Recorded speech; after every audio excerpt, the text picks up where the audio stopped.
Good evening. We are just going to give it a few minutes till more attendees join, and then we can start.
All right, Doctor, we have 220 attendees already. Do you want me to give it a couple more minutes, or shall we start?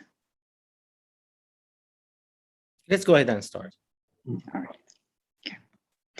So good evening again, everyone. It's a pleasure to have you all with us today in the fifth and last module of the use of technology in hybrid education professional development certificate. Artificial intelligence in education will be our today's model presented by Professor Mohammed Ghazal. Before we start the module, let me remind you of the guidelines. To access the recorded sessions and get your certificate of completion or certificate of attendance, you need to register in the ADU community portal. Participants who submit the final reflection will receive a certificate of completion. Participants who choose not to submit the final reflection will receive a certificate of attendance. For those choosing to submit the reflection, the deadline will be on November 4, 2021 by 11:59 p.m. Abu Dhabi UAE timing.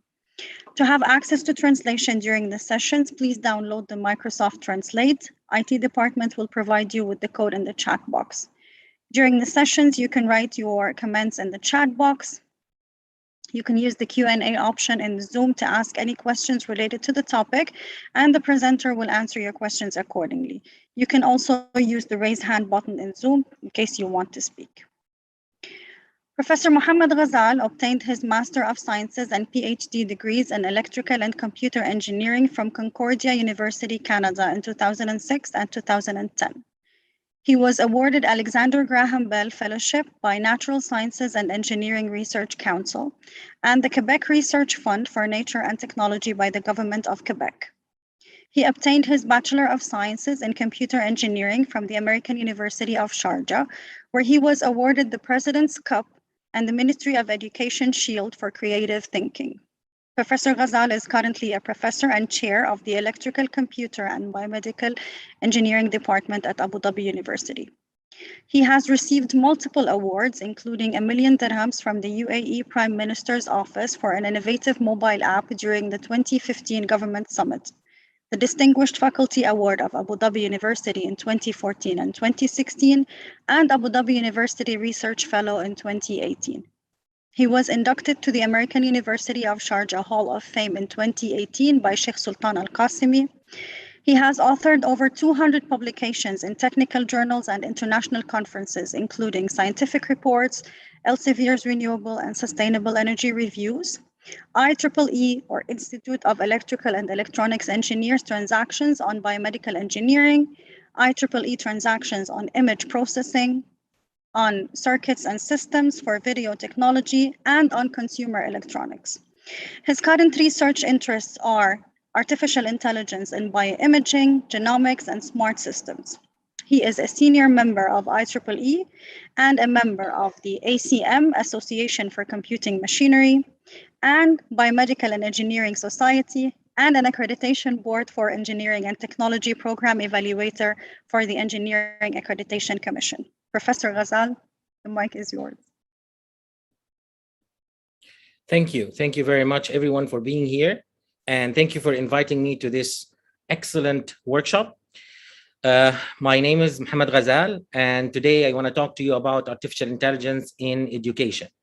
This is a topic which is dear to me. It combines two of my passions, which are artificial intelligence and being an educator.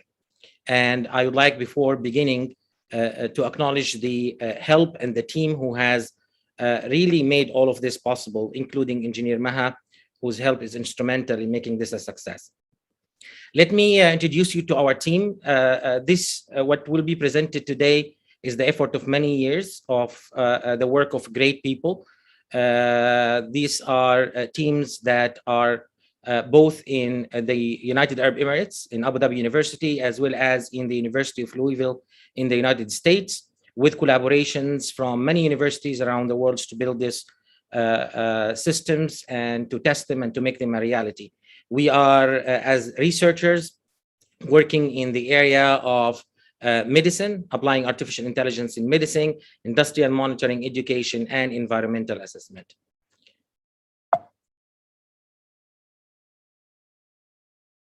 So the outline of my presentation today is we're going to discuss what is artificial intelligence. This is a fluid term, an abstract one that you will find many definitions of. So we'll agree together on one particular way of looking at AI. And then we're going to have a look at how AI is influencing practice everywhere, before looking at the many use cases that I have come across, either through our research, the research of my colleagues, or by observing how AI has shaped education and technology, reaching up to this point in emerging services and tools that have just become mainstream. And I would like to, every time, introduce one of these topics to you, to give you access to where you can find more about this particular topic or tool and how you can use it within your own schools and bring AI to transform education and be part of that movement. We're going to discuss many use cases for AI and how AI can be used in education. And then we're going to make some concluding remarks at the end. Just a few quotes about AI and machine learning that have been in existence for some time now. These quotes are by major influencers for technology. But what is remarkable about these talks, about these quotes, is that they happened long time ago, many, many years back, and they were prediction at the time.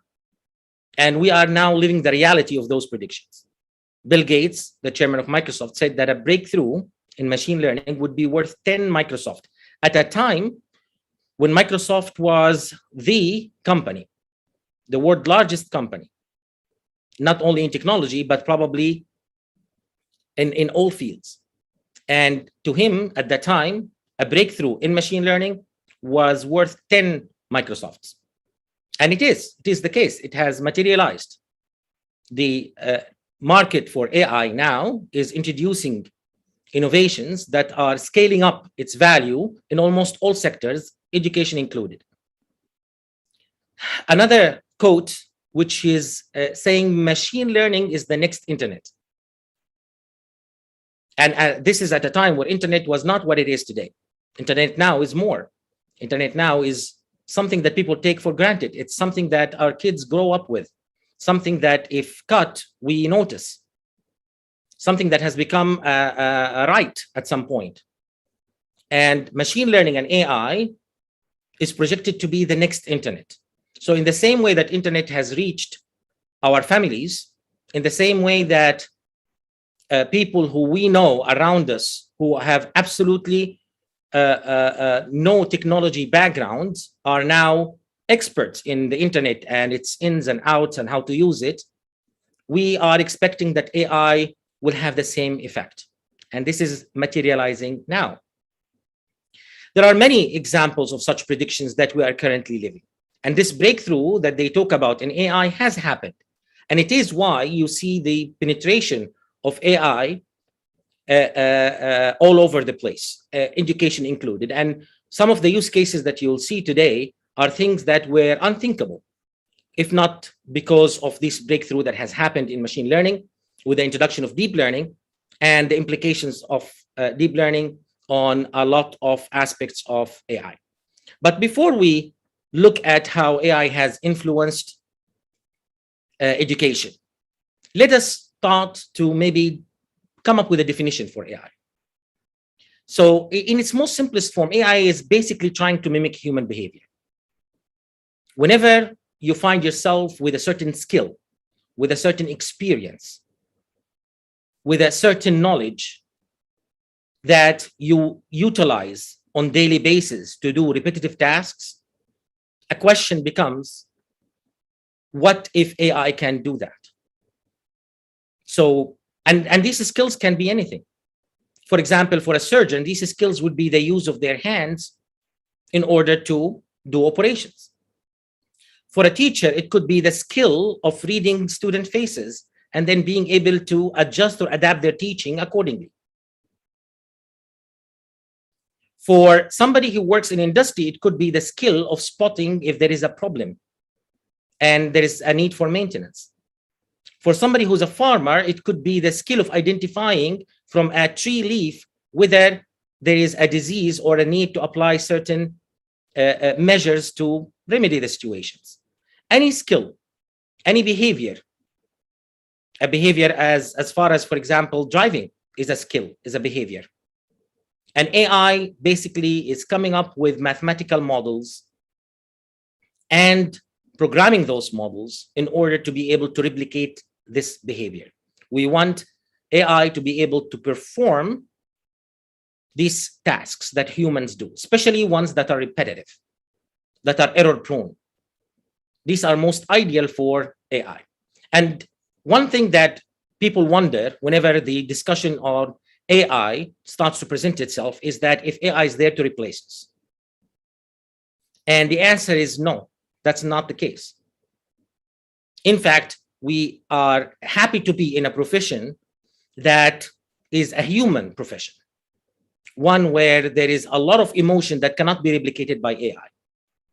When we inspire students, when we encourage them, when we motivate them, these aspects of our job will never be automated, will never be replaced by AI. But there are aspects of our job where we can benefit from AI, aspects that are repetitive. We all at some point have been loaded with grading, for example, and have wondered if this is something that we can maybe automate. We have all been burdened by proctoring and wondered if there is something that we can do to automate this. And that's what we want. We want AI to augment our ability, to make us do a better job in the way we're doing. We have that experience of saying, this student needs help. Where does that come from? It comes from our input. It comes from knowing the students, looking at their work, knowing their strengths and their weaknesses, coming up with a plan to help them. All of this is something that we do for one particular student. But can we do it for all? Can we scale our attention so that it can reach all 30, 40 students in our classroom? We cannot. But what if AI can give us the information that we need in order to do that? What if AI can help us predict when students need help and when they are okay, and scale our attention so that it can span hundreds of students without us putting that much of a burden on us to analyze and to pursue and to investigate and then to come up with plans. So AI can augment our ability, can make us able to retrieve. Imagine, for example, trying to coming up with an example in the middle of a classroom, something that we've all done. But what if AI can give you 10 examples? What if it can generate for you material instead of you having to work on it? Instead of you having to come up with certain sources and to synthesize those sources and to create a presentation, what if you just need to be the architect of this all and then let AI do the work? So AI is not there to replace us. AI is there to upgrade our abilities, so that we can do now things that we could not have done in the past. And let's see these things. So everywhere we spot repetition in the work that we do, or everywhere in education where we spot limitations in resources, we can start to think, what if AI can help?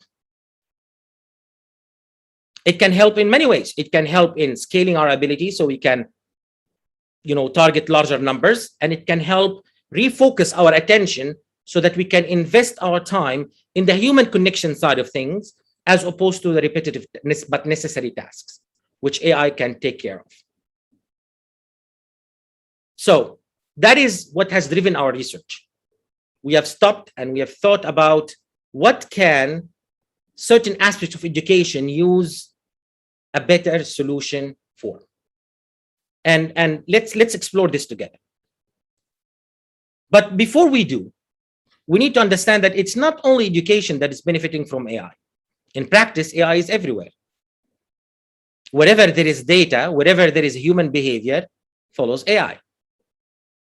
The AI which drives cars autonomously now is an example of that. The AI that looks at where you are and starts to recommend what discounts you may like or what offers might intrigue you.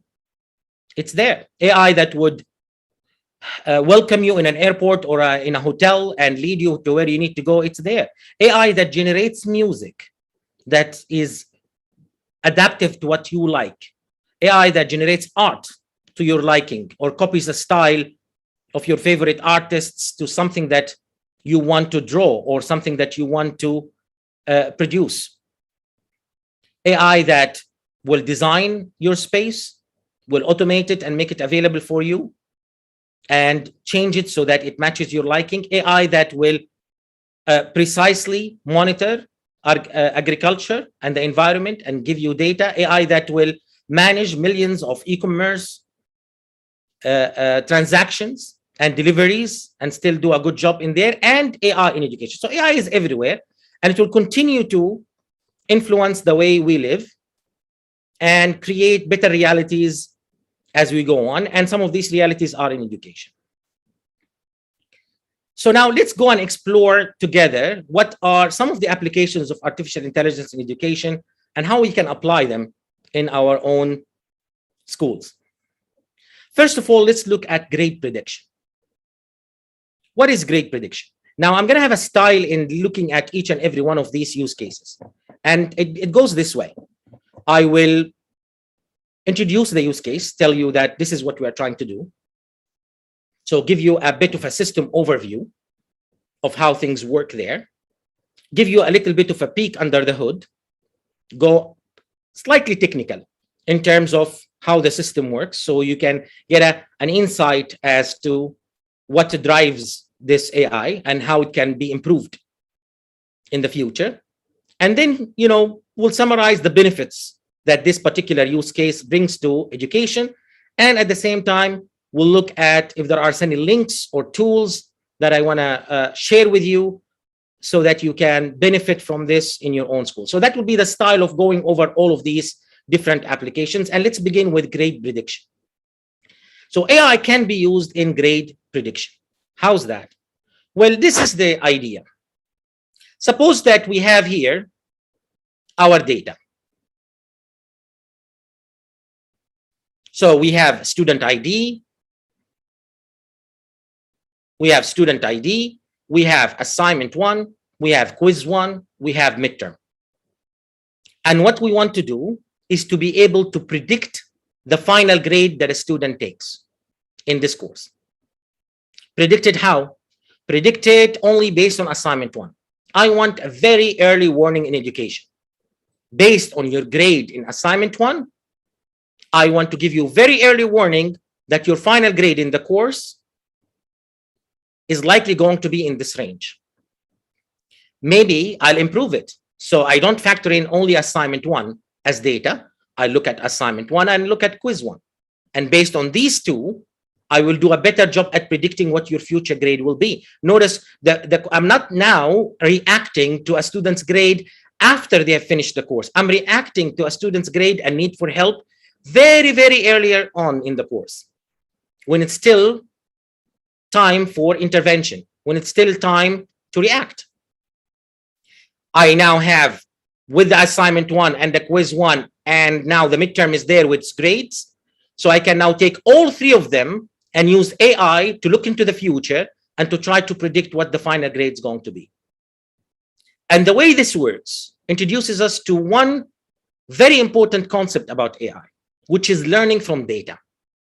So how will AI be able to look at assignment 1, quiz 1, and midterm 1, and then try to predict for me what the students will get at the very end, so I can intervene early and warn the students, or maybe put a plan for them so that they can, catch up on the areas that they are requiring help in?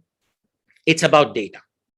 So the way this works is that I collect past data in the course. I have the data. Maybe not for the students that I currently have, but I have it for students that have taken this course with me before. I have all of their grades. I have their assignment 1, I have their quiz 1, I have their midterm, I have their final exam, and I have their final grade. I have everything. Not only do I have it sitting in somewhere in my laptop for only these students, I actually happen to have it for many, many years when I taught this course, sitting there waiting to be exploited, with hidden patterns and relationships between things that can reveal what's going on. There is a relationship between the grade in quiz 1 and the final grade. Quiz 1 reveals something to me about the student's readiness to get an A or a B or a 90 or a 70 in this particular subject. The midterm tells me something, and I want AI to help me understand that kind of relationship.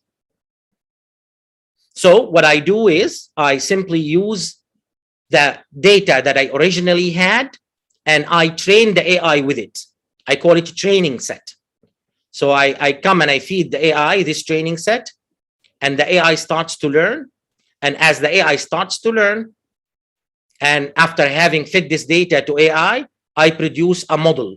And that model then can be used to predict the final grades for students.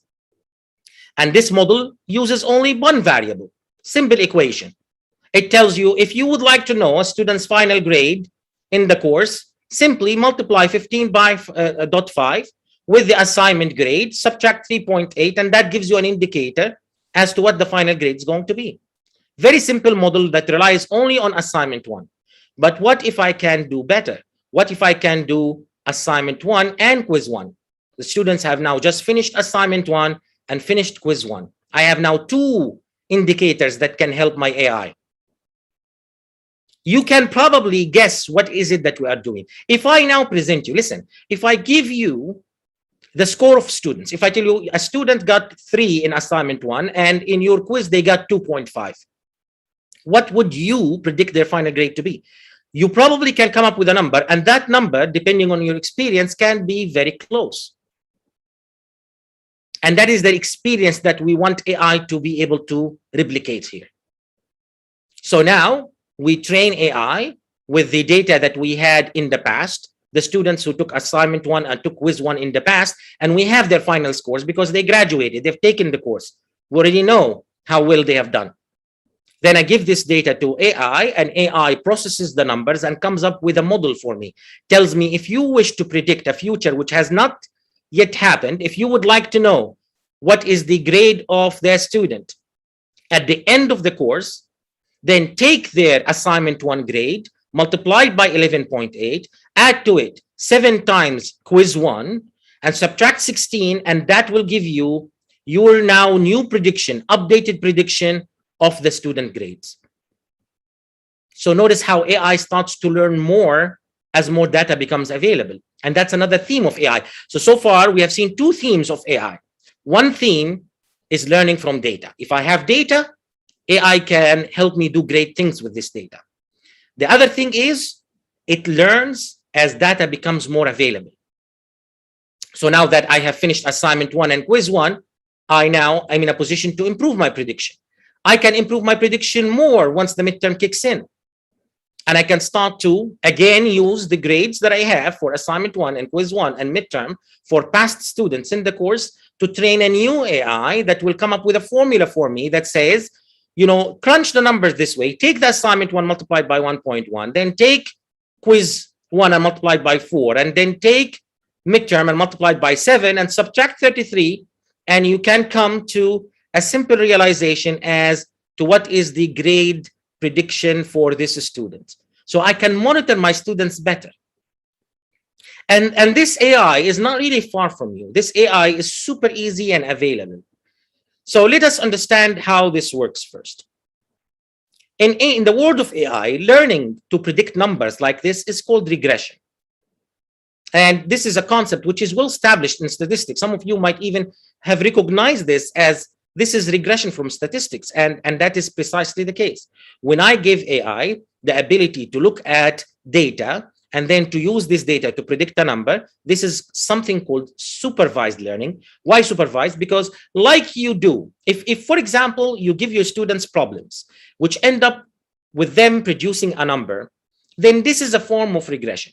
And if you were to give the students a set of problems, and then you give them the answers for those problems, and you ask them to learn from those examples, then this is precisely what happens here. We give AI problems. The problems is predict the grades for the students for me using their past performance. And we give them the answers. Here is their final grade because they have done so. It's in the past. These are students who graduated. So I have their data. And now, in exactly the same way, where you have given students a bunch of problems with their answers, thus supervised their learning, we call this aspect of AI supervised learning. And because we are producing a number, we call it regression. And the benefit that this allows me to do is it allows me to predict well the students who are going to perform in the class and those who need help and intervene as early as quiz 1. Then, based on my intervention in quiz 1, maybe this has changed the performance in assignment 1, which has led me to change my prediction. And now I know the students who was struggling and who was going towards maybe a poor grade has now picked up the base, improved themselves, and is heading to a better grade thanks to my intervention. And then after I intervene, after assignment 1, I can then check what happened in the midterm and improve my prediction as I go on.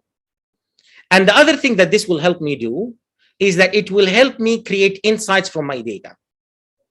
If there is a particular assessment which has not helped me in the prediction, it's not correlating well with the student's performance, maybe I need to think about it. Maybe it needs adjustment so that it can correlate better to the performance. Now, as promised, there is a tool that can help you do that, which you can find in this link here. Simple tool where you can upload your grades and come up to produce a prediction model for the student's performance based on what they have taken in the past. But in reality, you don't need that tool. In reality, you can do that in simple steps using Excel. So suppose this is what you have. I have students and I have their assessments and I have their final grades. And this is from the past, but I would like to learn from the past so that I can use it in the future. So what you do is you go and you click on the data tab here. And from the data tab, you click on data analysis. Once you click on data analysis,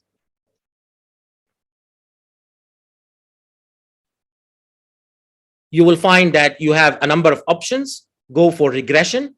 That's the name we gave to the idea of being able to predict a number using inputs, similar to what we have in here. Click on OK. And after that, select what is it that you are predicting. Well, in my case, our Y is the final grade. So we're going to come to this field and choose the column that responds to the final grade. In our case, this column is I2 to I22. So from here all the way to here. So I selected this column. Next, I want to know what my input is. What are the things that I would like to use to predict the final grade? This is AI at your fingertips, AI readily available to use right away. And then when I come to select the range, I will decide, for example, here that I want to use the range from C all the way to D. So in here, I'm using assignment 1 and I'm using quiz 1. So these two will be used as a way to predict the final grade. So column C and D are my input and column I is my output. That's what I did. That's what I identified in the GUI. Now, they do have labels. For example, assignment 1 and quiz 1, there are labels. So I'm going to tick this box to say there are labels, ignore them. And then one last step remains, which is to identify where would you like the output to go. So now I'm going to select the output range and then decide where do I want the output to go. I want the output to go below the data here in B24. And then voila, as soon as I just click on OK, I'm going to end up with the results. And in the results, it tells me now this is the formula that you need. This is the number that you multiply quiz 1 with. This is the number you multiply assignment 1 with, and you subtract that amount, and you should be able to come to predict what your final grade will be. And in fact, it tells you how good is that relationship with the final grade by looking at this column here. So now from these numbers, I can come to deduce what? I can come to deduce that these are the model parameters, and then I can use those model parameters in a new formula and then program this formula to give me the predicted grade. And this is simply take the value of quiz 1 column multiplied by the quiz 1 attribute, take the value of the assignment 1 column and multiply it by the assignment attribute, add to it the intercept. And once I do that, I have now grade predictions. The AI is able to look at these and then come up with, now these, it doesn't mean that they are perfect. It doesn't mean that they are poor also. So they perform at a certain level. Of course, the more data you have, the better this performance is. So there is always a trade-off. This data itself is not perfect. So the results we cannot expect to be 100%, but it should give us a good indication. And we can use that, now that I have assignment 3, we can repeat the process. And now that we have more data, are able to predict better. And I still have assignment 4 and final exam. I can still do something with that student so that they can do better at those assessments and improve their final grades. So this is one aspect of how AI can be used in grade prediction, one that is readily available for you just on Excel or on that web tool that I have shown you.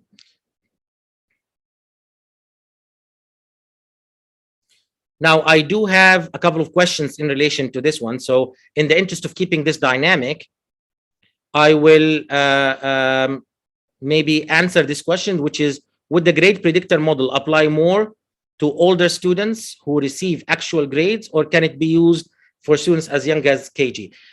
Actually, for that, it doesn't matter. As long as you have good data and good numbers, then it should be able to predict well what the performance is. So and again, if there are certain predictors which are not giving you good performance, then you can remove them. For example, let me go back a little bit and we can look at the data. Say, for example, assignment 1 happens to be easy. Most of the students are doing 544. Maybe it's not a good indicator to use in my model. In fact, regression will tell me that, will tell me how good my model is in explaining my data. So if the value here is too high, maybe it's not a good idea to use this particular predictor. But in this case, for example, for the quiz 1 is an excellent predictor for this data. So maybe I in my next model, I will look at quiz 1. So it really boils down to how good is your data. And the good thing about AI is that it will give you insight as to what part of your data is good in creating this model. Now, AI can also be used for automated participation assessment. We all want our students to participate. We all want them to be engaged in the classroom, but we know that some of them are maybe shy. Some of them do not participate as much as we need them to. What if you can get a report on how each student have participated inside the classroom using AI? AI will monitor what they say. Of course, we do. And maybe after the class, we go and we assign grades for the students who are maybe participating more, or at least assess their participation level. What if this can be automated? And now it can be automated.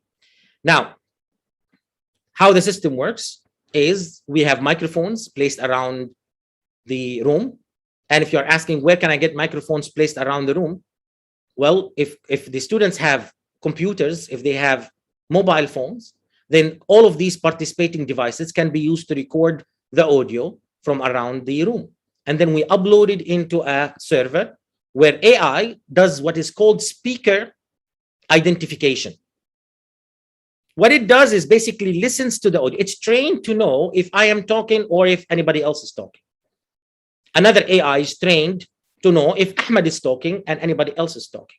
So we have an AI trained to recognize a person's voice and then identify their identity. So basically, I can then look and analyze the audio and say, Ahmed spoke here, Muhammad spoke here, Amna spoke here, and so on. And then based on that, come up with statistics. How often do they speak? Which portion of the class do they occupy? And so on and so forth. So the benefit of that is that the teacher would get a detailed and accurate report, accurate account of who are the students who participate the most inside the classroom and who are the ones who we need to encourage. Not only the teacher, this can be something that goes all the way to the parent, and they can get a report dedicated to how much does their kid participate in each and every one of the topics. Maybe they can get an insight as to what topics they like the most, what topics they need maybe to be encouraged to participate in more, and so on. Now, at the time of introducing this was part of our research that we published in 2017. However, now this is actually available in Teams. Teams will give you a detailed account of who said what at what time. And then you can use that report in a recorded, for example, meeting or a classroom, and then use that to assess participation in the same way. So just to show you a demo of how this works. So you imagine here that we have this application is the one in 2017. And the way the application works is, students log in, and after they log in, they participate in a meeting, in a class, by clicking on participate. When they finish participating, then they record the session.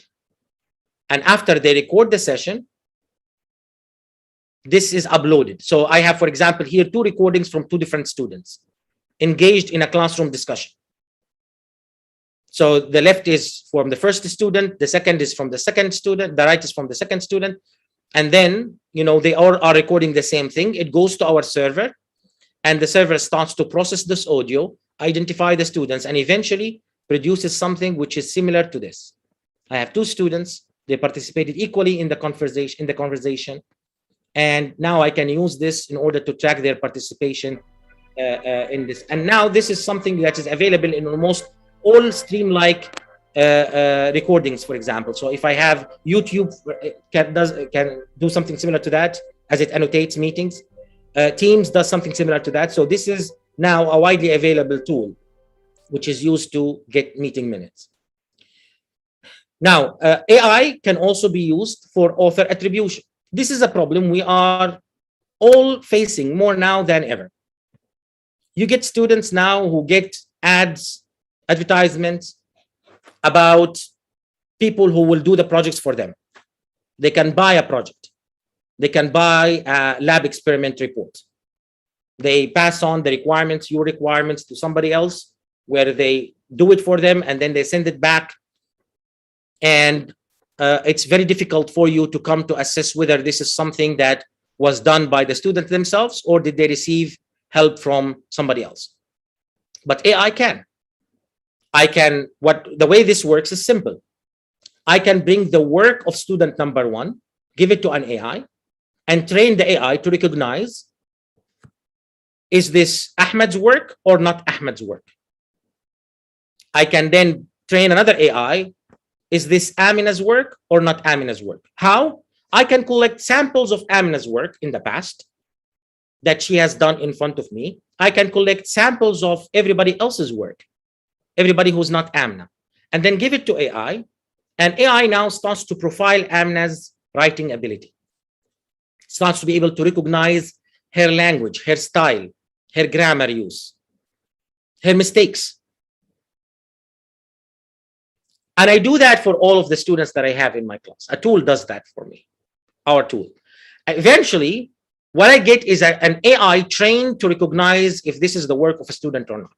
I can then present that AI with a new piece of work and it will tell me, is this likely something that Ahmed has developed or not? And I know this is a skill we possess. I know all of us as a teacher have at some point read something and said, this could not have been that person's work. We know their level, we know how they write, we know their style, and so on. And that is precisely the skill that this research is trying to capture. Now, you're all familiar with tools which are existing also to do something similar, but not to check whether this is Ahmed's work or maybe the work of somebody else who's not Ahmed, but rather to check Ahmed's work against the body of work which is available and uploaded to the internet on an archive.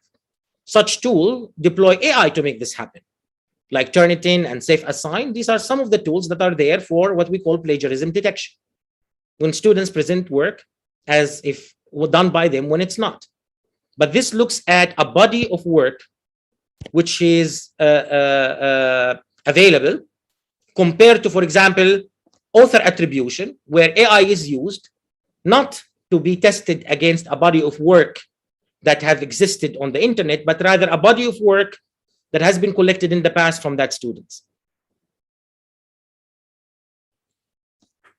AI can also be used for automated problem solving. So I can actually make AI understand problems, and by pointing my phone to a problem, it will work out the solution and give the feedback to the student. So if a student is stuck and do not know how to solve a particular problem, AI can kick in and help them get the answers to this problem. Step by step, give the full answers and so on. How does this work? This is actually a more complicated AI version, where, say, for example, this is what I have. I have students in the classroom and they draw a problem, for example, from science, let's say a circuit. And they work out the answers, but they want to know whether their answers are correct or not. Or they want to find out, they don't know how to solve this, and they want to find out what their answers are. So they point their phone, they take a picture or a video preview of the problem. AI comes, it recognizes these elements in the problem. It recognizes the values. It knows the relationship between the inputs and the outputs, does the math, produces the values, and then puts those back on the phone so that the students can see the answer. Now, the benefit here is giving students feedback at the right time. I want you to imagine, for example, any problem. Say they need to differentiate or they need to integrate and so on. If I understand the element of a problem by pointing to it, and I can get AI to figure out the integration symbol, to figure out the integration variable, to figure out the limits, for example, I can get AI to do the work and get the answers. The same thing applies also for KG. Say that you are teaching KG, and I want AI, if I point to a particular object, to speak out its name, to speak out its color. This is similar to what we are talking about here. AI will figure out what is the problem that is presented to it, what is the letter that I'm currently looking at, or how to pronounce this particular word, and then can provide an automated feedback given to the kid or the student as to what is that particular object. And through that kind of interaction, by interacting with problems, learn. So of course, the benefit of something like that is to be able to get immediate feedback on problems or on objects around them in a fun and interesting way that does not involve looking at, somebody else to give them the answer, but rather involves them invoking the answers by interacting with the environment around them. So for more information, this is a recent paper that describes this particular technique and how it can be applied also to all sorts of other problems as well. So here, this is pretty much how it looks like. I'm presenting the kid with a number of hand-drawn circuits in science. It could be also a mathematical problem. It could be also something as simple as objects or people doing something on a picture, and I want them to identify what is it that they are observing. It can be any number of things. And then AI would analyze the different elements of the problems and come to superimpose the solutions, even localizing where these solutions go. For example, in here, every segment of this particular diagram involves some elements of the solution. So AI will put these answers in the right place. AI can also be used for emotion detection.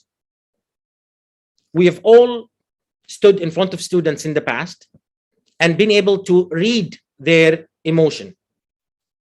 Read their emotion how? You explain something and that is something that we missed, I guess. All of us can say that we missed this in e-learning, because most of our students maybe do not open the cameras, so we cannot read their face. Some schools even asked students to go and open the camera so that the teacher can read their face. And if the teacher can read their face and can tell, for example, if what they have explained is clear to them, or if it needs help, then why can't AI replicate that behavior? It's a skill. Why not being able also to read? Imagine without opening their camera, you can tell, for example, if Ahmed or Amina are confused about something that you've just explained. That information given to you at the right time can lead you to explain something from a different angle. And in doing so, improve your teaching. That feedback is extremely valuable. And the way this works is, again, by giving data to AI. So we ask students, we create an experiment. We ask students, we give them content that is necessarily confusing. And we observe as their face shows signs of confusion. We give them content that we know makes you happy. We try to solicit that kind of reaction from them. And then we collect their faces when they are happy. And as we start to create these neutral, interested, excited, worried, confused, bored, all feelings that are important for a classroom, we give them to an AI, and we give AI the answers, because the student told us what the answer is. There was something that the students can use in order to reflect their feeling at the time. So when they were confused, we asked them, hey, if you are confused about this, click on confused. If you are happy about this, click on happy. If you are sad about this, click on sad. If you are excited, click on excited. So we got the answers. We got from them how their faces looked like, and also their feeling, their internal feeling, by them voluntarily giving us those feelings as part of the experiment. And then we give this to the AI. We told AI, this is the face of somebody who's excited. This is the face of somebody who's confused. This is the face of somebody who is bored in a class. And the benefit of that, especially in e-learning, I am able to get not only, imagine you being able to do that for a single student, then imagine that element of scale that we talked about, where, yes, you are excellent in reading students' faces, but can you look at all 30 of them in a classroom? This is where you start to wonder if AI can help scale your ability. It can, turn your eyes into, 30 pairs of eyes, and then allow you to focus on all of the students all at the same time. That will be something that augments your ability, does not in any way dampen it or replace it. In the same way, also, think about all of the situations where e-learning was there and it was important, but you did not like it because you could not see the students' faces. It's not that you missed the students' faces per se. It's what you missed truly is your ability to read whether the students understood or not, and to react to that. And imagine being able to get that in real time and collectively. Imagine not being able to just work on one student. Imagine if I can tell you 30% of the class found this confusing. By whispering this to your ear while you were explaining something online or in a classroom, 90% of your class liked this example. Just a hint that I give to you at the right time, which can tell you that next time this example is something that I need to reuse. And if you think that this is something that is not necessarily existing now, I urge you to look at this video that we have shown you here, and to see that actually China is starting to use this model inside classroom for early children, and they are meeting some success with it. In fact, we are meeting some success with it right here at Abu Dhabi University. Let me share with you a video of one of our graduate students whose work is exactly on emotion detection for students. Hi, my name is Alaa Harb. I'm a master's student in electrical and computer engineering at Abu Dhabi University. I'm currently working on a research project about utilizing AI solutions in detecting students' emotions.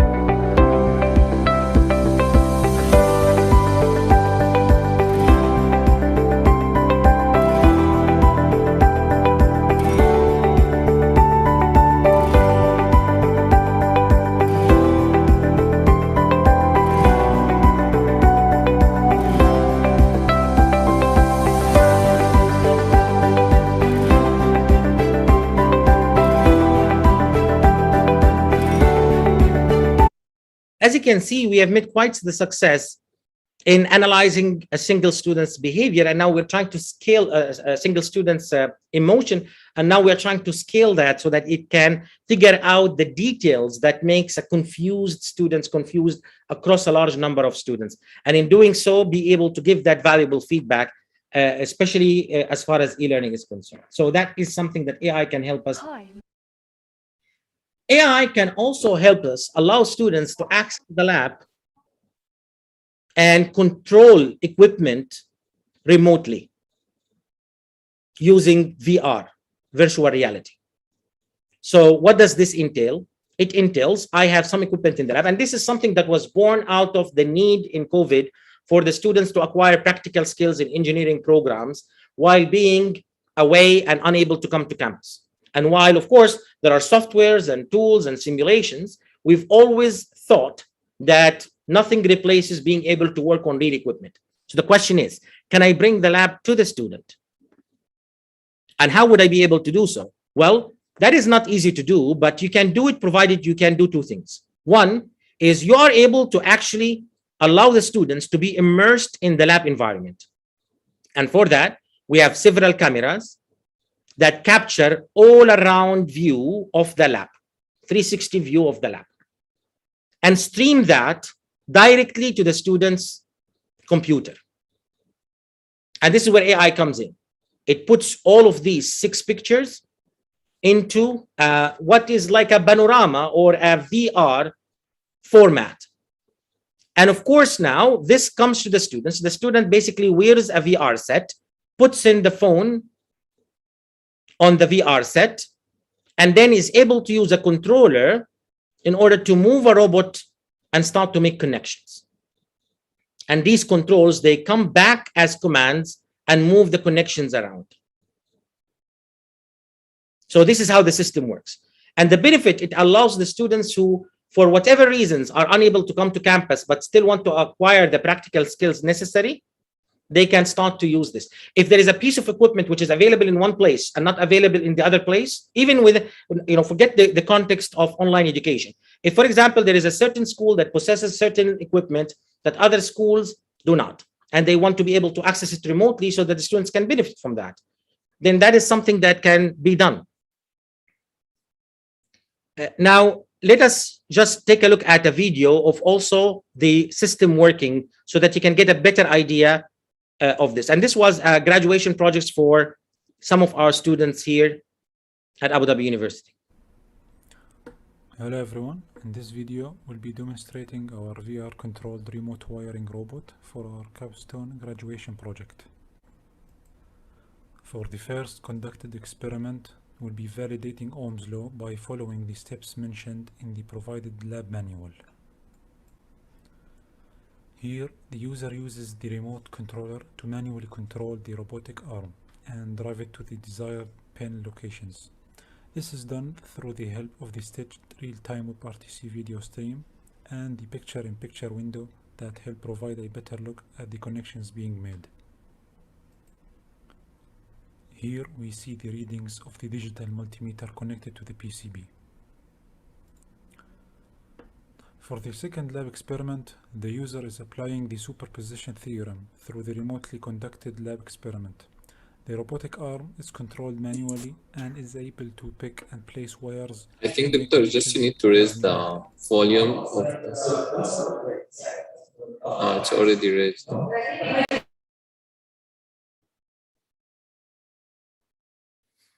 So here the students, let me speak as what's happening here. Students is picking up connections and making those connections in order to run the experiment on the real equipment itself, not on a visualization of it. The student also is actually doing so wearing a VR set. So this is what the student sees. Of course, it's very difficult to replicate the experience itself unless you are wearing a VR set. But if you are wearing a VR set, if you move your head around, you should be able to see different things as if you are in the lab. Wherever you look, it seems to you like you are in the lab. I know that you've all have experienced this somehow in other application of VR. So you should pretty much expect the same thing here. If a student is wearing this as a headset, then they are in the lab. They can see these connections that they make. And then by moving the controller, they can start to make connections and learn from those connections. So here a student, for example, is looking at this in VR and is making connections, observing what they are doing. And let me just show you if we can have a view of the students while they are wearing the VR set. I think here it is. So this is what the student is actually currently doing. He's using the controller in order to remotely control this AI-powered robotic arm and get at the same time streaming directly of VR content to their headset of the lab environment, so that they can, see what is it that they're doing and get the visual feedback necessary to make the experiment a success. Hello, everyone. Now, I understand we've gone through quite a number of cases so far. And if you have any questions, I would love to take those questions now before we continue. I have a good question here, which is there any research with AI and special needs? Absolutely. In fact, many of these systems that we discussed today definitely come to help students with special needs or students who are the people of determination. For example, being able to generate content for them, being able to allow them the ability to do, if they, for example, have some motility problems, they use the controller in order to acquire practical skills, not having, for example, being able to do that in the past. It can bring e-learning to them if, for example, for whatever reasons they are not integrated in the classroom because they have to be away, let's say they are at risk of COVID and so on. It can give their feedback, how are they feeling, to the teacher, so that the teacher can react to this feedback. So definitely there are many things that can be done for people of determination.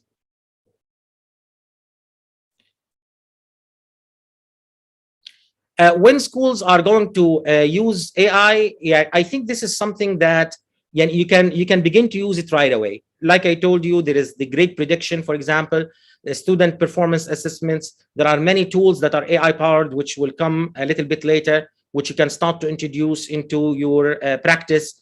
So there is nothing stopping you from bringing AI directly into your students right away. Yes, I have a question from Dina also as to what are some of the mobile apps that can be used other than chatbots. I'll go over those towards the end. There are many apps that can be used that are AI powered and will benefit students. The analysis platforms that we have, there is one which is web-based. There are others also. The one that is web-based, the link is in the slides. It's an easy-to-use platform where you can upload your data and then do all sorts of AI analysis on the data. But you can also do that with Excel itself. So that is something that is possible to use. And there are many other platforms that can be used, which are ready and easy to use. What are cultural differences in facial recognitions of emotions? That's actually an excellent question. Absolutely, this is something that we as researchers in the regions are very much excited about and interested in. How can we ensure that whatever AI we produce is fair and is ethical and is not biased? In other words, when it looks at faces, for example, it understands our cultural needs. It looks at faces and not, for example, look for cues in aspects that we are typically not featuring and so on. So I'll give you an example. I remember when certain models of AI were brought in from the West into here, they were struggling with certain ways of dressing, certain ways, for example, of wearing the scarf. It was not prepared or trained on data that reflects this kind of input. And that's why researchers in the regions are correcting for this bias. So when we are looking at student data, for example, in some of the applications that will come later, we're trying to pick the students that we have the way they are and not be biased to a certain group of students, not to be biased to anything, pretty much. The way they wear, the way they look, their environment, and so on, in an effort to be culturally sensitive and inclusive in our AI model. Can AI lead into unemployment? I am not buying in to this particular argument that AI would necessarily come to eliminate jobs. AI will, what we call, displace jobs. In other words, it's going to refocus certain jobs or move people from certain area into other area where they are most used. So it requires a little bit of training for people. It requires a little bit of adapting to the new tools and new techniques, but it will just shift their interests and their skills from whatever was repetitive and time consuming without value to something which is more of value. So it will displace jobs, but it will not replace jobs. No, there are definitely things that you can start. I have a question here, which is about whether you can start alone or the administrator has to be involved in this. You can start right away. There are tools that are widely available. You can improve your own courses. You can improve your own teaching with those tools that are available. And hopefully you can become a champion and a leader in bringing those tools to everybody else and increasing their use. Does AI, I have a question, does AI requires always training? Not necessarily. Depends on what is it that you want to do. But the most prominent versions of AI, the ones that met the most success, benefit a lot from training. Now, the degree of training varies depending on the complexity of the task that you want to have. The more complex the task, the more the training data that you would need. But there is AI, which is based not necessarily on data. It's based on what we call behaviorism. And I'm sure you're familiar with it. So I don't have data. I just have an agent, and that agent interacts with the environment. And when it does something good, I give it a positive reinforcement. And when it does something not so good towards achieving the target, I give it a negative reinforcement. And it learns simply by my cues. So here, I'm not giving the students a list of problems. I'm just observing them as they solve problems. And I just tell them correct or wrong. And that's all what I provide. I don't provide data. I just provide feedback. So if I have the ability to provide feedback, but without actually having data to work with, then in this case, that is a certain class of learning called reinforcement learning. Reinforcement because I reinforce good behaviors and I don't want to say bad behaviors, but ones that are not contributing to the target. I have an excellent questions about data protection while experimenting with AI. Absolutely. Whenever there are humans involved, whenever we take pictures, whenever we take videos for data collections, we go through a process for ethical approvals before we are able to do so. And of course, we have the need also to communicate how the data will be used and how AI will benefit from this data and how the data will be protected and so on before we engage in any sort of experimentation. So there is an entire process, a lengthy and user-centered process for acquiring the data in the right way and using it without breaking any privacy or running into any concerns as far as users are.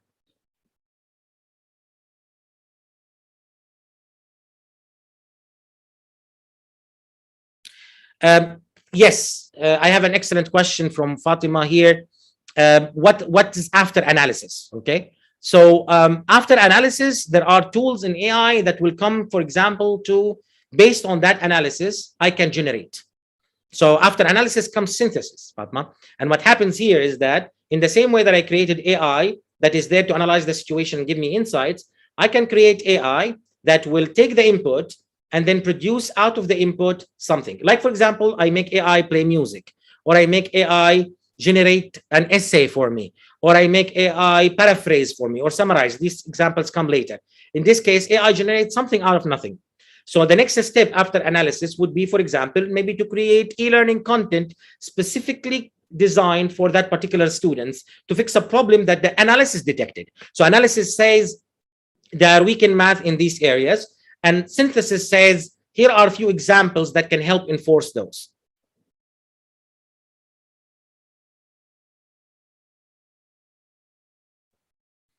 I have a question also here about, especially in education, can the teacher be dispensed with if artificial intelligence solves data analysis, assessment, output prediction? No, but it will change what an AI does, Ms. Alia. What will happen here is that, the closer you are to a human connection, the safer you are as far as AI is concerned from automation. In fact, when people are thinking about what will happen to all of those who are currently, going to be replaced by AI, one of the most common themes is that these people will now move to take care of the elderly and take care of children. And taking care of the elderly and the children, it means what? It means education and, of course, healthcare and care. So what will happen is that the teacher will no longer serve as somebody who is just an authority on content. Content is available, but a teacher will start to play the roles of a facilitator, somebody who is a motivator, somebody who's a mentor, encouraging students. I mean, if there is something that we have learned from all of the 2 years of COVID education, is that the human connection, especially in a classroom, and the human connection with the teacher is something which is irreplaceable. And it's something which is crucial to learning. So this is about giving you superpowers as a teacher, as opposed to trying to replace with an AI that can assess, or an AI can generate lessons or anything of that sort. This is about empowering you and not about replacing you. And in fact, I think probably education is one of the safest area as far as AI automation is concerned, because of the human connection in it.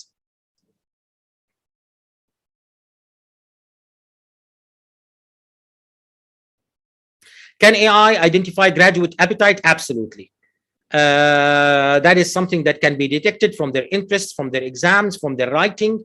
So yes, if I have this data, if a human being, if I can bring this data to, let's say, somebody who's an expert in career advice, and they look at the data and they run their mojo and they come to produce appetites or aptitudes, then in this case, I can make AI replicate this, providing that I have the same data.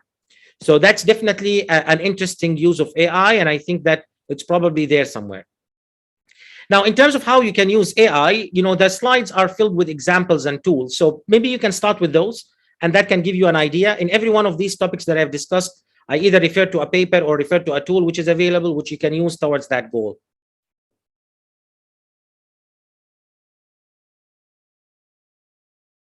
Can it be used for performance evaluations? Absolutely. I think it is used for performance evaluation. It will continue to be used for performance evaluation, and also it has the potential for use in outcome assessment. I know you all have outcomes, learning outcomes, and you want to know whether you have reached that learning outcome or not. And in many cases, the things that we use in order to assess are sometimes riddled with problems and noise and these kind of things. So AI can do a better job sifting through the noise and giving you the accurate level at which an outcome is met. And we've demonstrated grades as one of the techniques, but there are many others. How can teachers get involved in AI research? I think one of the things that teachers have, which is valuable to AI researchers, is data. So if they are involved in an experiment, for example, they can be either contributing as getting good data for AI to train on, or invalidating the AI's conclusions and methodology. So AI, the teachers are the testers of AI, and also they are the source of behavior that we are trying to mimic, and the source of data that we need in order to succeed.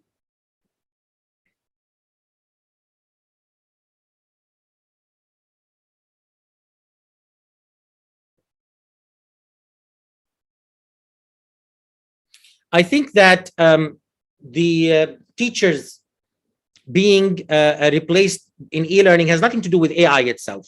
It probably is an issue with scale and e-learning, more so than it is about AI in general. So that is something that is, I think it's a different topic and maybe a discussion for another day. All right. So now let's continue exploring other applications of how AI can be used together, and then come back to questions later on if we have time. So I want to show you another example of how AI is used, which is to interact with objects.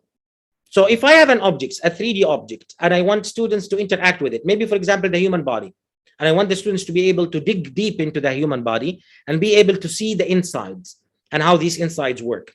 So here, what we do is we have this system which we developed, which looks at, for example, medical scans of the brain, scans of the heart, scans of the lung, and so on, and then would slice them and dice them using AI, and then would use a tablet and the tablet's ability to be tracked around. So, for example, if I move my phone, there are sensors that can tell me how I move my phone. And then to match the hand movements with the actual part of the data that we are showing.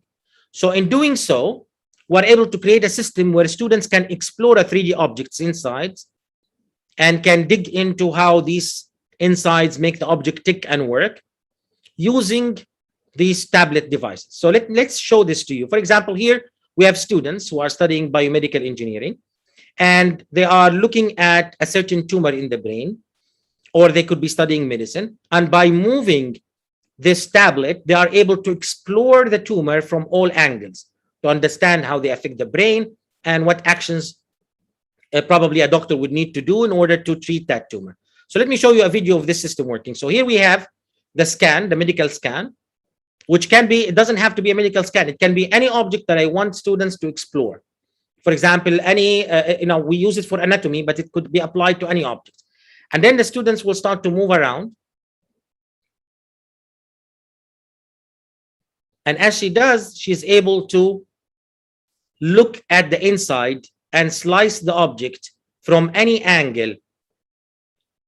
Some of these angles are from top to bottom, some of them are from side to side. So this is a new view that allows you to look at various layers of a particular object to try to explore it. This is done through AI, and it can serve as a tool that can help me allow students to go and to explore objects. But exploring objects is one thing. I can actually have the students interactively using AI explore locations. And this is another project that we are working on, whereby we have a robot and we have a camera which captures 360, and the robot moves this tripod which has the camera on it, and we start to associate the location with what you see. And the end result of that is we are able to generate a VR content of a certain space. So here is the robot moving. You can see the robot moving here, and it captures VR as it explores, for example, certain areas of our campus. And after we finish the complete exploration, then we can replay that exploration, allowing the students to use the controller and start to navigate any environment. We can start to make them navigate, for example, space, or to navigate jungle, or to navigate desert. And by navigation, it means they are free to roam around in the entire area, look at objects and interact with these objects and get more information about them. So this is definitely another application of AI that we have been able to get. So students will now start to move, and as they move around in the room, they are able to see different things, and they're able to go from one place to another place, have a look around wherever they want, and then see all of the aspects of the place that they are visiting. AI can also be used to enforce health and safety guidelines.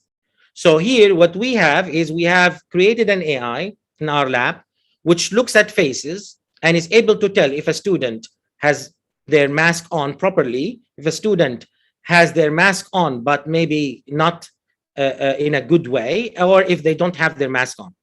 And that robot is AI driven and learns to map the environment completely, pretty much like one of these robot vacuum cleaners, using the same kind of technology to map the environment, go around, and then have a computer vision technique and an AI technique in order to look at faces and be able to tell whether people are wearing their mask or not. So for example, this is an example of somebody who's correctly wearing their mask, somebody who's incorrectly wearing their mask, and somebody who's not. And this is a kind of a small demo of how the system works.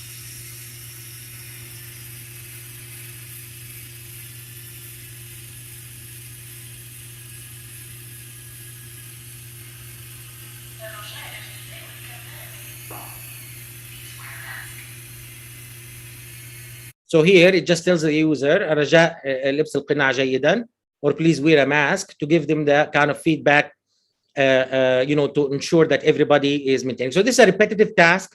Someone that at school is probably doing that, and this robot can help them be in more places than one, and can give them an accurate report of how good people are wearing masks, or where are people who are not wearing masks located, so they can go and advise them. We also have created a robot which works as a teaching assistant. This robot, again, using technologies to navigate a classroom, let's say in the middle of an exam, and if somebody is cheating, it will identify them. And if a student has a question, they can ask this question and they can get an answer about the questions in the exam using this kind of robot. So this is a number of AIs in the process. One of them is there so that the AI can autonomously move around in the classroom without hitting any obstacles. In another AI, it uses a content recommendation system so that it can recommend answers to the questions that the students have during the exam. Also, when the students come to submit their papers at the very end, they can go to the robot and just flip through their papers in their test, and the robot will capture all of their answers and will then send them to the doctor organized, or to the teacher organized in a folder with the student's ID. And of course, while it's moving around, it will use its camera to try to detect certain cheating behaviors. Let's explore these together. So of course, such a proctor, we all have been involved in proctoring. Having an AI to proctor for us is definitely an additional measure that we can use to protect classrooms. Of course, it has the added advantage that you don't come near students. So if there are guidelines not to violate the 2-meter guideline or the 1-meter guideline or directions, that robot can definitely help achieve this. And this is a recent research which has been accepted in education. The reference to it is here. Now, let's begin with autonomous navigation. Autonomous navigation uses sensors in order to map an environment and allow the robot the ability to go around in a classroom, similar to how a vacuum cleaner does this, and to be able to get a complete map of the environment. And of course, there are sensors to protect. So if you stand in front of the robot, it will detect this and it will go around you so that it doesn't hit you if, for example, a student stood up and so on. So this is always there. So let's see this. Let's see a demo of this. Hey Richard, start the exam.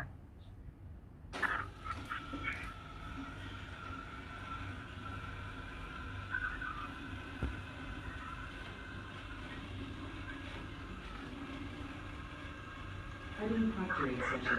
All students are instructed to take their places.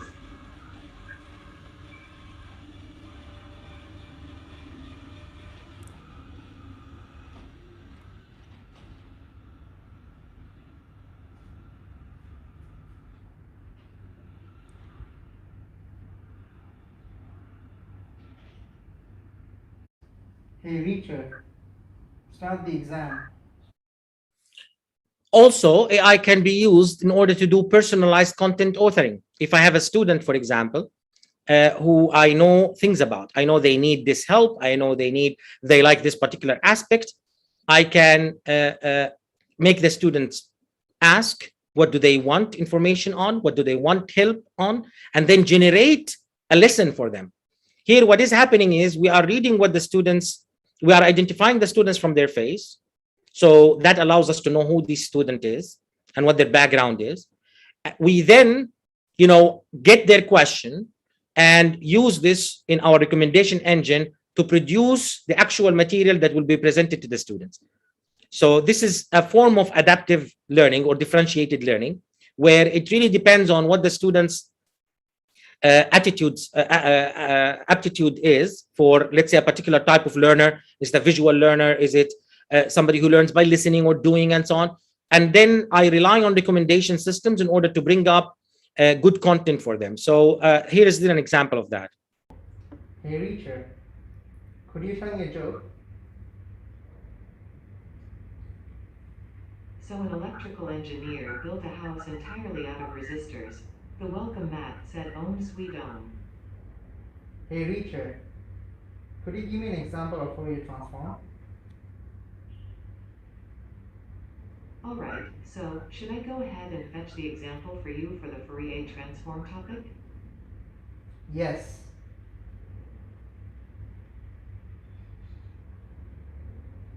Done. Is this what you were looking for? And in engaging in a dialogue, a follow-up questions can also come to benefit what bit of content will be brought into the students. So depending on how they engage in that dialogue, the system will start to present them with more and more examples than that. I need more example. I did not understand this. So maybe then it will pull up a step-by-step explanation. So that kind of content that is generated to the liking of the user creates that kind of adaptive learning situation utilizing this kind of technology. Also, as we said, the same robot has the ability to allow students to scan papers quickly and leave. So you don't need to ask students to bring their laptops or to take them to the computer lab so that they can run an exam. And you don't need to exchange papers with the students. They can bring papers from at home and then take the exam and then submit the exams digitally using the technique that we just told you about. As in, the student stands in front of the robot, starts to flip the pages. And as they flip the pages, eventually you get, as a teacher, a PDF with the student's ID and their work delivered right to your email or to your box. And the benefit of that is that I can put 4 cameras on the robot and be able to get 4 students to submit quickly without exchanging any papers in an environment, for example, where the exchange of papers can be something which is not advised as far as pandemics go. So let's see a video of this.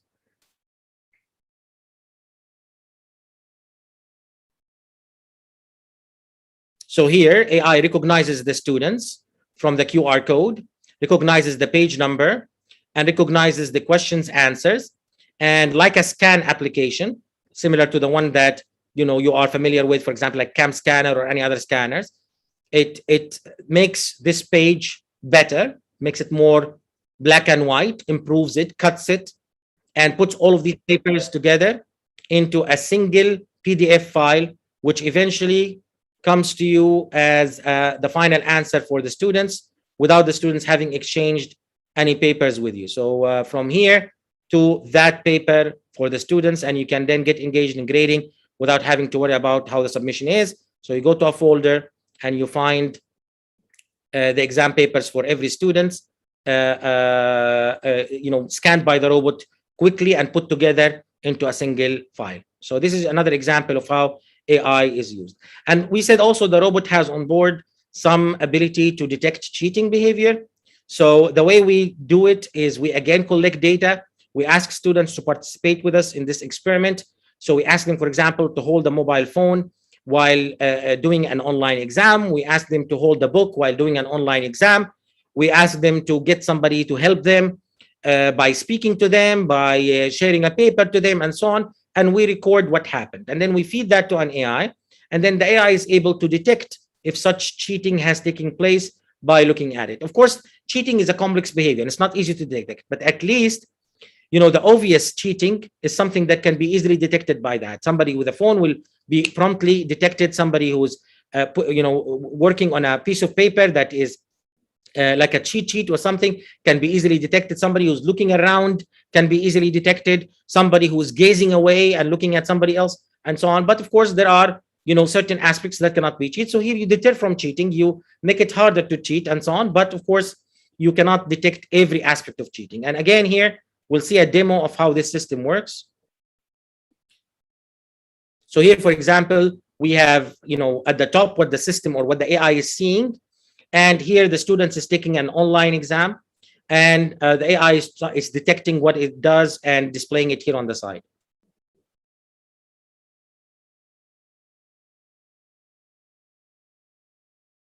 So he detected left arm movement. Here he detected right hand making a phone call. It also knows a human being. It also somebody is reading from a paper. So it flags somebody's texting. It flags these kind of things. And then you can look at them to determine what really has taken place in these particular situations. And of course, this example was brought in by you, and it's not complete until we bring this example, chatbots for classroom management. You can now get many questions related to how you manage your class. When is the midterm? How do I submit this? How can I find the latest assignment? All of this information, questions that you've answered many, many times in the past, and feed them into a chatbot. And then the chatbot will take over answering these questions for you. And it will start to even follow up in the dialogue and give timely and accurate information as far as class management is concerned. Even as far as content is concerned, it can still do that in a good way. And these are some of the tools that you can use to make that happen. And what you get out of this is you get a 24/7 answer to student questions as far as class management. Why I say class management is because there aren't many questions in class management about when is the midterm, or how to study this, or when is the assignment due, or can we delay this, or what is included in the exam. These are not many questions, but they get asked quite frequently. So they are really good candidates for automating, so that you can get those answers quickly and do something with them. Also, AI can be used for writing assessment and feedback. I don't know if you've heard of Grammarly, but Grammarly is doing exactly that. It looks at many aspects of, and this is a tool available. You can go ahead and use it today, and it does really improve somebody's language. So it comes highly recommended. What it does is it looks at grammar, it looks at punctuation, and it looks at many aspects, like clarity, for example, like conciseness, like language use, formal, not formal. So it uses AI to analyze all of these things, and it comes up with amazing suggestions on how to create a better writing. And in time, as you encourage your students to use this tool, their writing improves. In fact, this tool allows you also to get a report score of all aspects of the English use in the report, as well as detailed line by line improvements that the students make. So if you have this tool, it can do a lot of wonders as far as grading writing for you, not only just to grade, but also to give the students amazing feedback, which is quite detailed. So we use this tool a lot, and it comes highly recommended.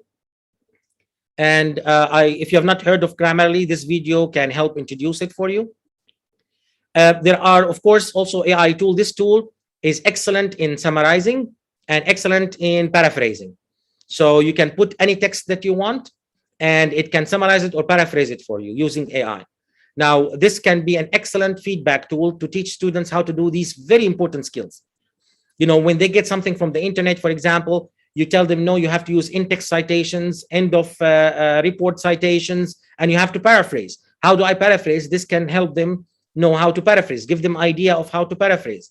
So at least they can pick up these skills. They can, compare how the tool did the paraphrasing and maybe learn from it. Not to use the tool exclusively and, remove the need to learn paraphrasing, but rather to use the tool as feedback in order to improve that skill. The same thing for summarization. If they need to summarize something, then this tool can do an excellent job summarizing the main points, and that can help them understand many tools. They can now pick up examples from the internet, put them there, and see how the summary is made. So instead of giving them many examples, or one example or two examples, you can really give them this tool and an excellent number of potential examples that they can analyze and pick up the skills from this. And this video will teach you this tool and how this tool, we're pressed in time, so we'll just move on. Video synthesis using AI is also an amazing feature. I know sometimes we need to develop e-learning software, but we don't want to appear on camera.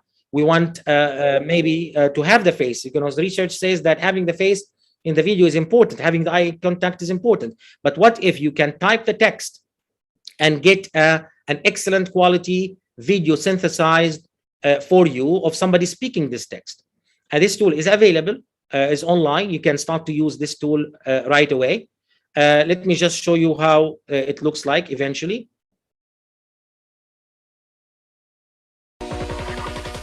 Welcome to Synthesia Studio.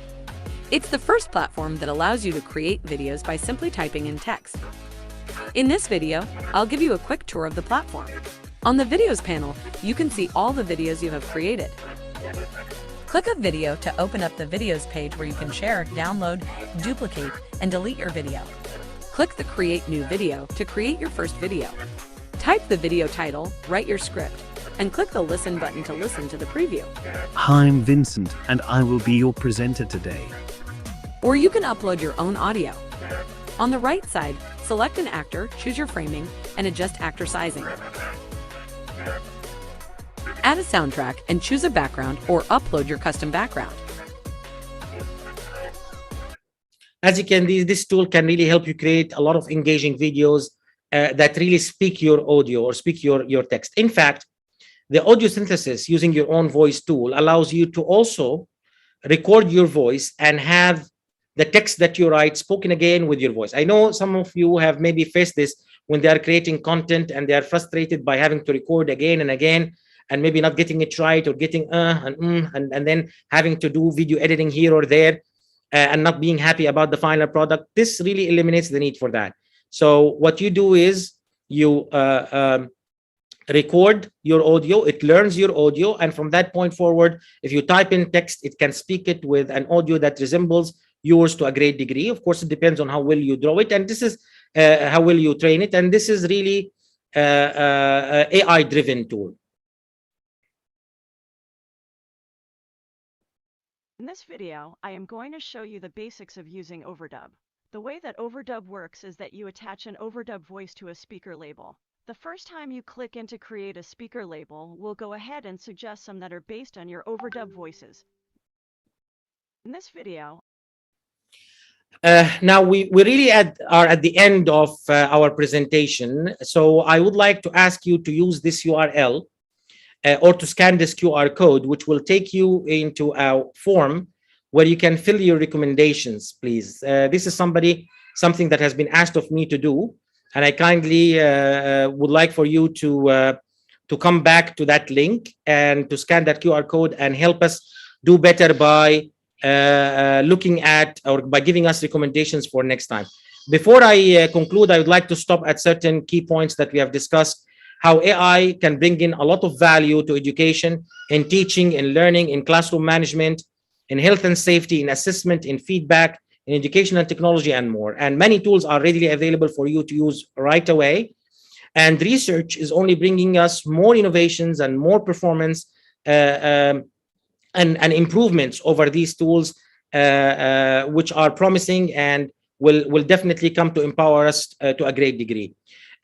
However, something that you probably have learned is that community participation in AI does really accelerate innovation in the form of access to data. We need you. We need you to identify problems that we can use AI for. We need you to validate our AI and test it. We need you to participate in AI experiments and engage us with data. All of these are things you can contribute toward improving AI in education.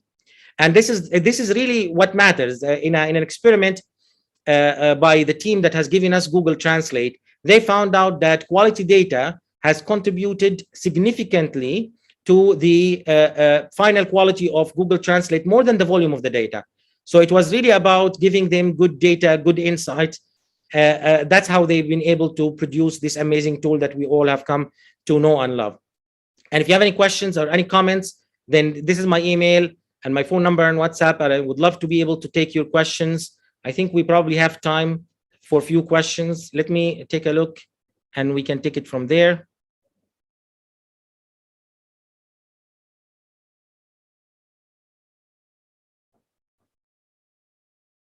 I have questions on what is the impact of artificial intelligence on mental health if you're working in a place where being continuously monitored.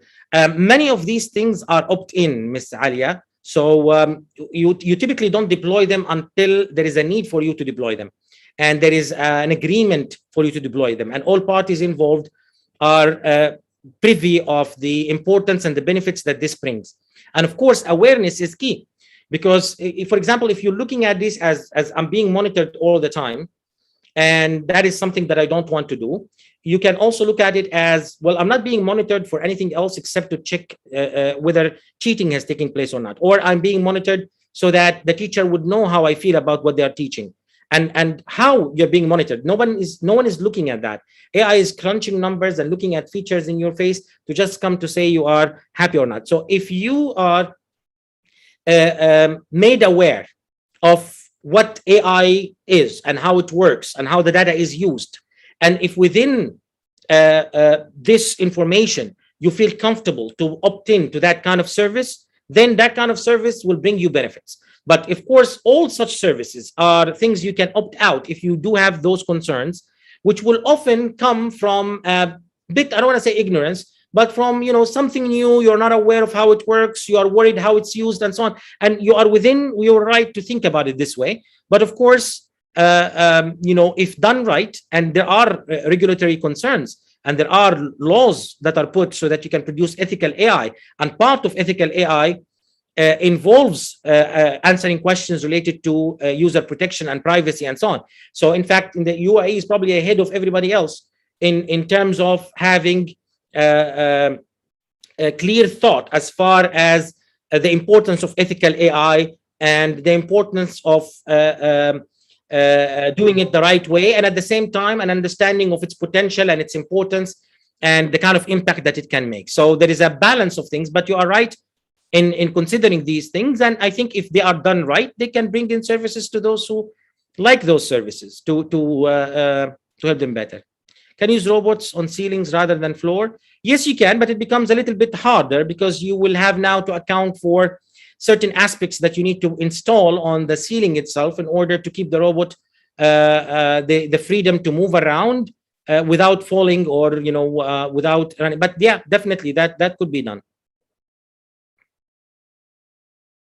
Yes, I agree. I have here a comment from Ms. Maha, and she says that it could really assist in differentiation. Yes, differentiation is tricky because differentiation requires us not to divide our attention, but to look at one particular student or two or maybe three. It depends on your skill and your experience, how many you can manage. But if I can it be 30? Can it be 40? If the AI can give me insights and data, AI will crunch in the numbers and will tell you, it will not take decisions for you, but it will present the information for you in a manner that allows you to act on this information in a really better way than you did in the past. So it will tell you, for example, that this particular student is not participating well. Maybe you should do something about them.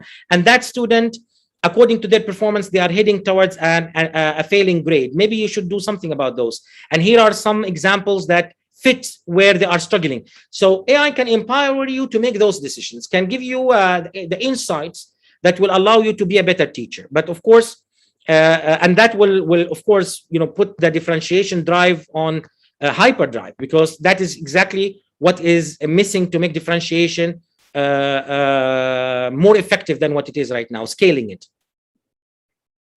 What if handwriting of the students is not proper? Then in this case, it's just about improving the AI, allowing to see more data where the students' handwriting varies and so on. And like I said, it will perform, not necessarily 100%. It will perform depending on how good is that AI, maybe at 90, 95% and so on. But that saving you do with 95% performance or 90 performance is quite impactful. So it's still worth it, even if it doesn't do a perfect job all the time.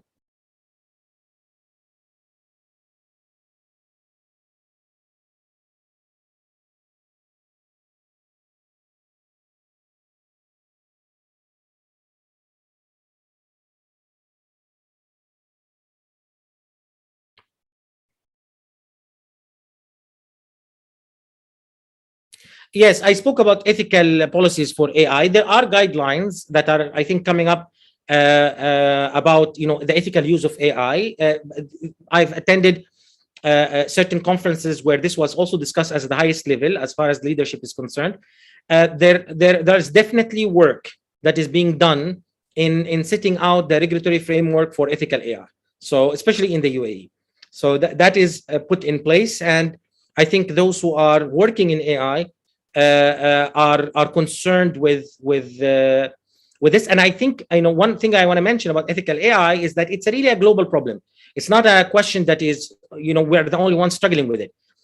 Defining the ethical boundary of AIs, there are companies that are created and bought just for their value in terms of advancing ethical AI and how we can do this better.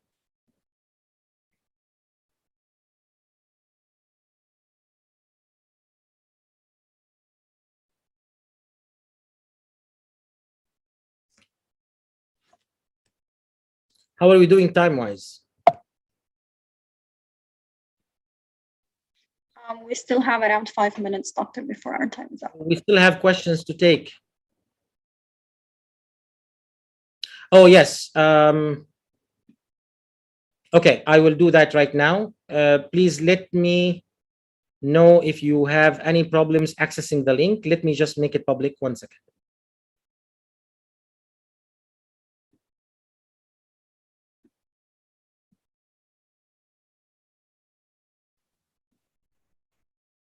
Remember, the link is basically tiny URL, 3 recommendations. So this is the link, is easy to remember. Maybe we can put it in the chat. Can you help me put it in the chat, please?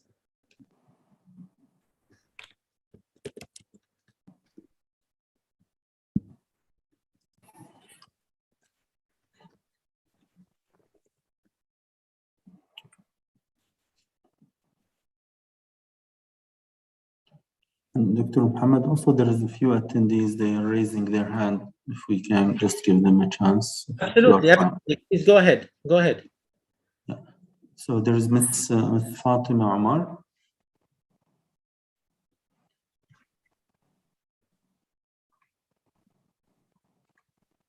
Miss Fatima, just unmute yourself and talk. Okay, now the form should be accessible. So those who, can you please confirm this, if the form is accessible to you?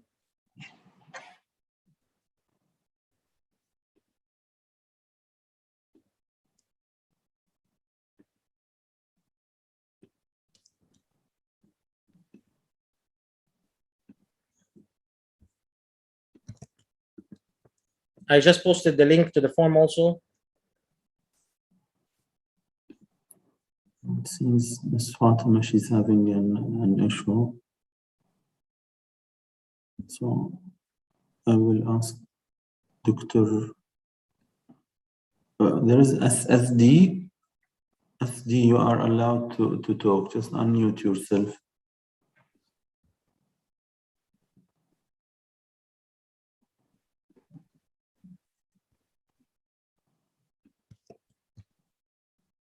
It seems it's the same issue. Let me try with Dr. Midhat Sulaiman. Dr. Midhat, you are allowed to sign. Just you need to unmute yourself from the mic and speak.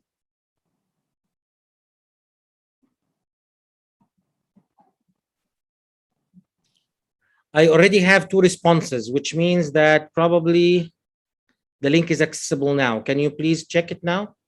Thanks.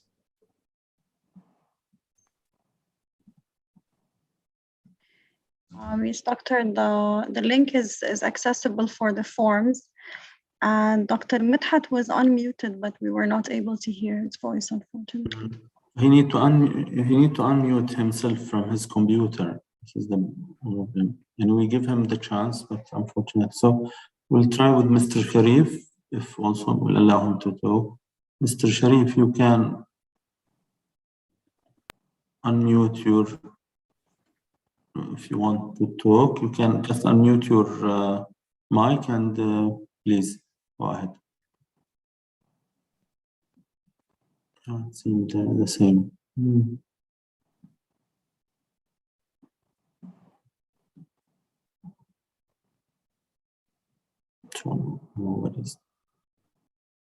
So I think it's fine. Maybe they are having an issue with their mics, Lael.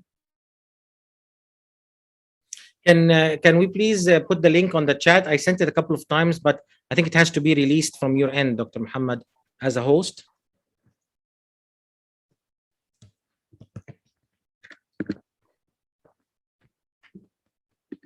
Here, I just sent the link to everyone. Please use it and see if this will give you access.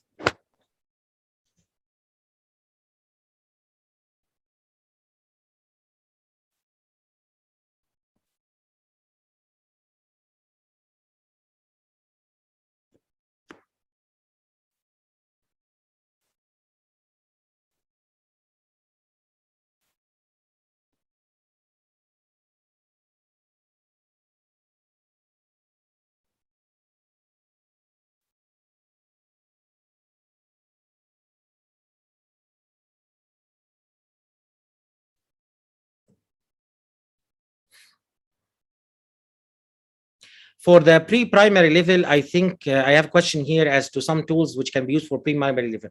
There are some tools where some mobile applications, for example, that you can point to a particular objects and it can say its name. There are also ones where you can do a treasure hunt by pointing your phone to a set of particular objects. So, for example, you can identify certain objects, and then kids can go and they have to point their camera to these objects. So these kind of object detection and recognition systems can definitely be tailored for a pre-primary level students, especially as they explore the environment and they're learning vocabulary and they're learning about objects and what these objects are. So that definitely can be used there.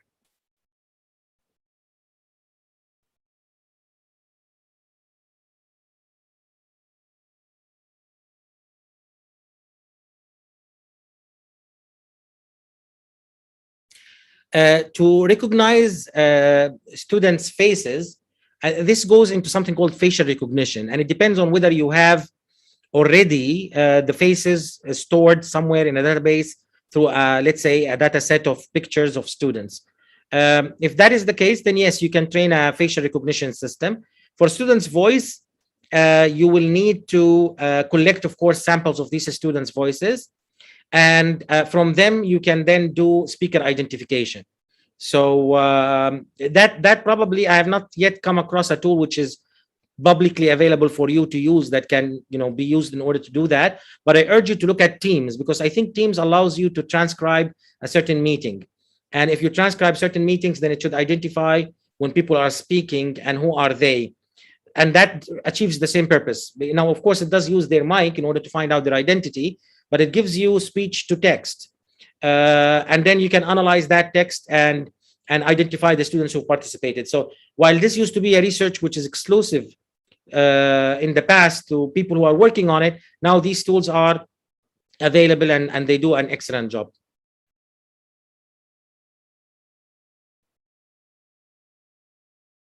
Thank you to all who submitted the form. I really appreciate it.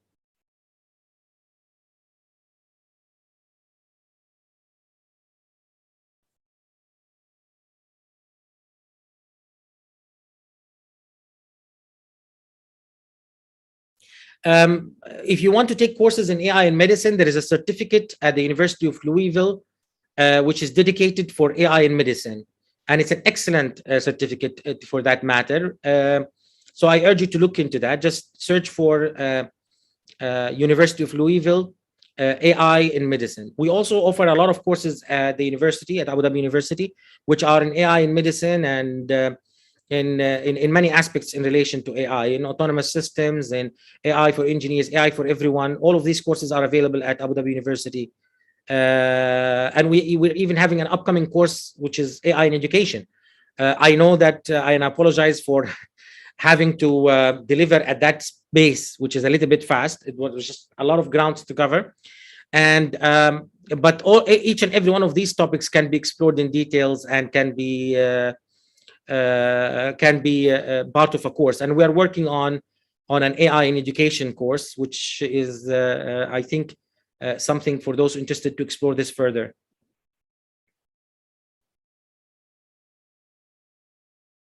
AI can help in special education. One project which I did not mention, Ms. Lydia, is there is a robot called Now Robot, and that robot is very humanoid and nice. And we use that robot to interact with students who have certain diseases that are part of the autism spectrum. So what we do is we recognize the emotion of people, we recognize their behavior, and then we make the robot take certain actions in order to solicit the response that we want. So at the same way, if, for example, the robot is acting sad, whether the child is able to recognize the emotion and react to it. So there is work also that is done there in using robotics with those who are suffering from autism.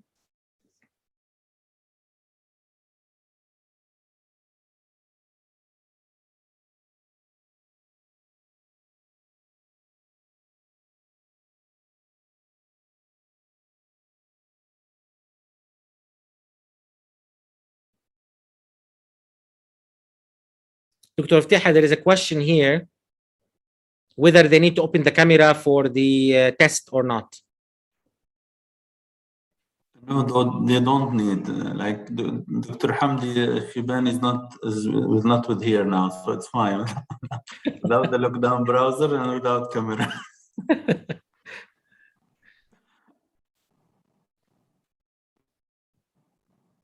And Layal, she will explain also part of those things related to the assignments at the end, inshallah. I think we are at the end of the presentation. So thank you everyone who has attended. And if you have any more questions, then please feel free to contact me. And thank you, Dr. Mohammed Iftiha and team for creating this opportunity. I appreciate your time and effort, and hopefully you have benefited a lot from this. Thank you very much. Thank you, Dr. Rozal. It's really a great presentation, informative, and I'm sure all of the attendees enjoyed it like myself. So thanks a lot for that. You're almost welcome. Thank you again, Professor, for such a mind-blowing presentation, actually. I'm pretty sure everybody enjoyed this. Just let me draw your attention to the fact that Dr. Fdeha has already shared in the chat box the link to the reflection survey. So it would be highly appreciated if you can click on the link and provide your reflection, your feedback in order to improve the conferences and the workshops for later on.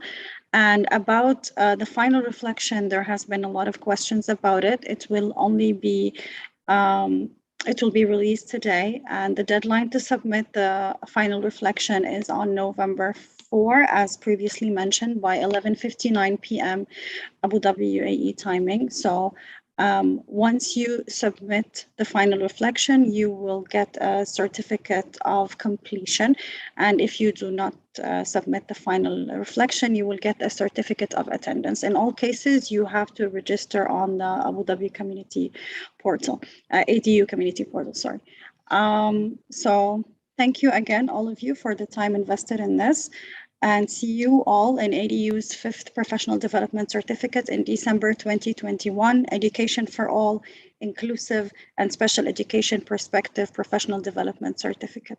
Thank you again. Thank you, Dr. Fdeha, for the opportunity. And have a good evening, everyone. Thank you. Thanks a lot, Leah. It was really great to have you with us as an MC. Thank you for that. Thank you.